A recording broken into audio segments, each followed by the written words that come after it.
Hi. Okay, I have an easy question for you, but I don't know the answer. So Good. It's a good place to start. Not having an answer is more important than you may think.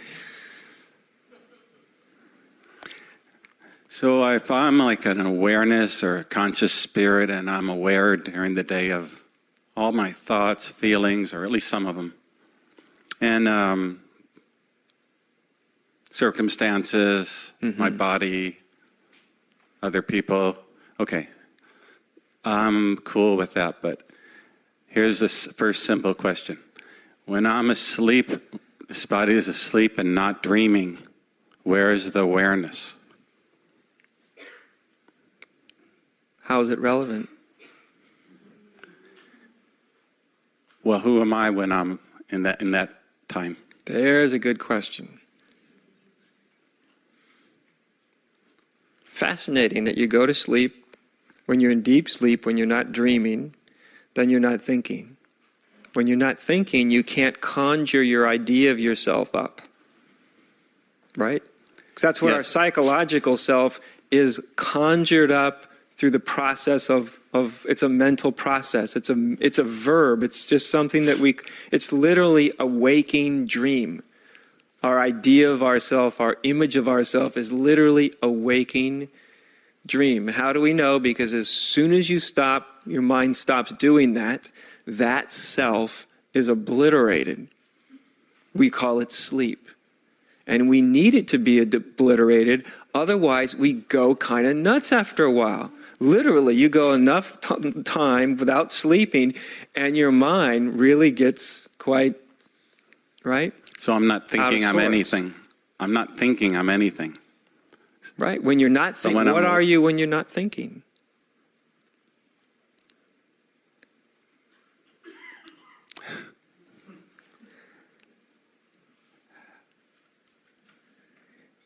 That's thinking. I wish I could be like awake and not thinking. Oh, you can. Let's do it. You can actually. You really can. Okay. You can do the same thing.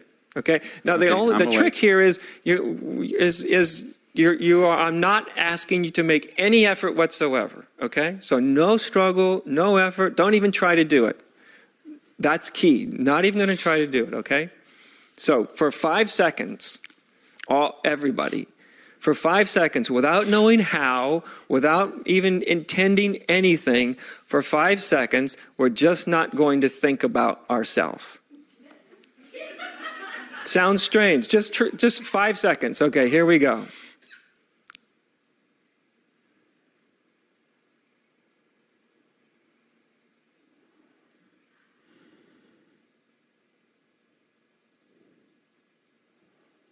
Now, what happens in those 5 seconds?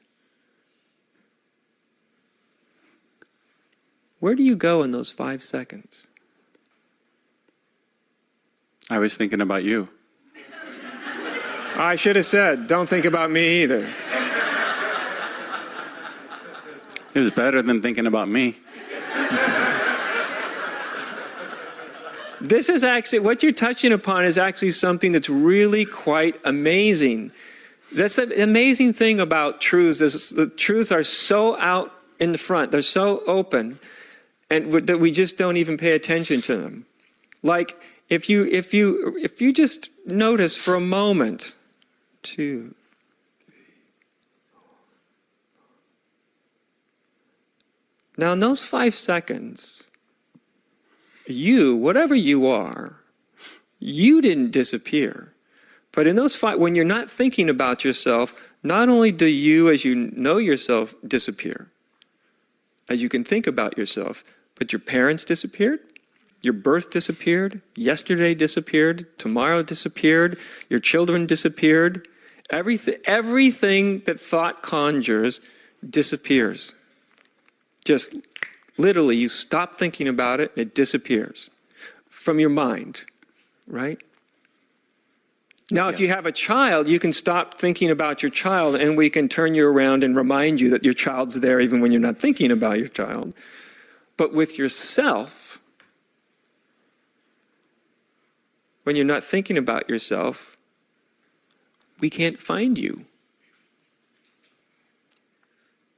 and yet you're here. Something spacious. Do you see? Yeah. What What is there when you're not thinking about yourself?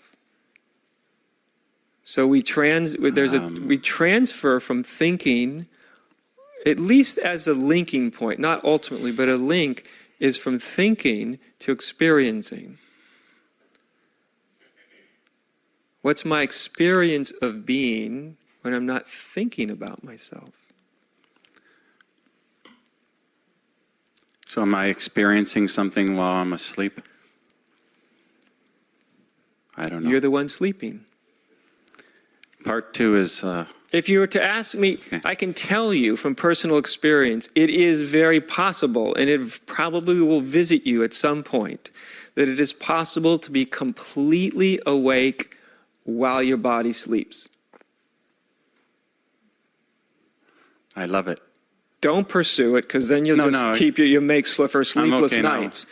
But it's very possible, and it's not even that uncommon that at a certain point, you realize that there is an awareness that's there, that literally is aware and conscious and present while all the rest of you is asleep.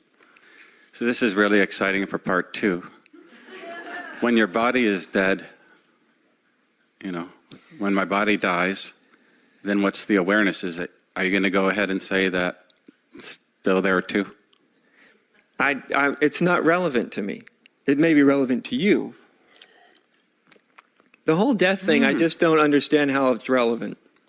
I mean, human beings don't even understand life. Why are they so quick to try to understand death?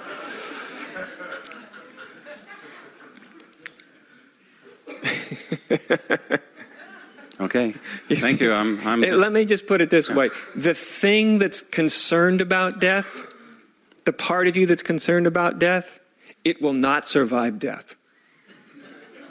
That thing will not survive. Toast. When your mind stops baking it up, when the brain cells stop creating it, it's toast. It will not be reborn. It will not be reincarnated. It will not be taken up to the left-hand or right-hand side of God.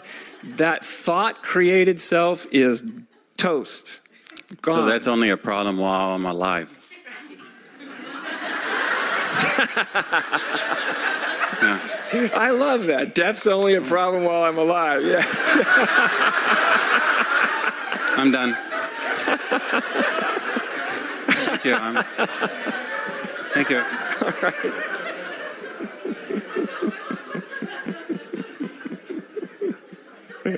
You're lovely. I love that.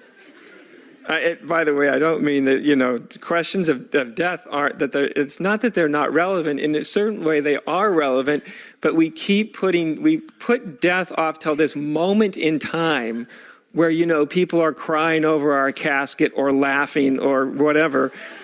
I hope there's more laughter than crying, but, and we think that's death. That's all we think of as death. That's what we're taught. That's what death is. But like you said, you're dying every night when you go to bed. You're obliterated. You're gone, right? It seems so, just because you wake up in the morning, it's like you came out of nowhere. Kind of like when you were born. So the whole notion, come on up in the very back. The whole notion of death is significant. Of course, that's why so often in a lot of the mystical traditions, they would have you contemplate your own death.